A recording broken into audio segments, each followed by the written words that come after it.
Ibinunyag ni Pangulong Rodrigo Duterte ang anomalya sa Philippine Charity Sweepstakes Office o PCSO noong nakaraang administrasyon. Matatanda ang itinalaga ni Pangulong Duterte si retired Marine General Alex Balutan bilang General Manager ng PCSO at retired General George Corpus bilang Chairman. Ayon sa Pangulo, kailangan niyang bawiin ang appointment ni Balutan sa Bureau of Corrections o Bucor para ilagay sa PCSO matapos ang umano'y nabunyag na multi-billion peso anomaly ng nakalipas na administrasyon sa kanyang pagsasalita sa harap ng Scout Ranger ng Philippine Army sa Camp Texon, San Miguel, Bulacan.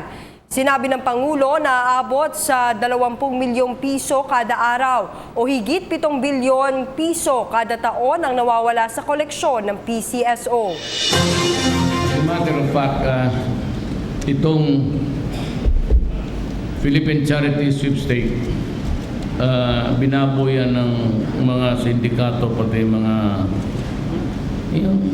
gangster dito na big time sa Pilipinas. Yung loto, sinakyan nila ng wedding, pero sila rin ang umawak, and they were granted that right by previous government at in-emerge nila ng. So we were losing about 20 million a day. Kasi ang nag-i-report nila, yung dalawa lang dito, yan, ihulog nila. Ako po si Cathy San Gabriel. Subscribe na sa PTV YouTube channel. I-click lang po ang subscribe button.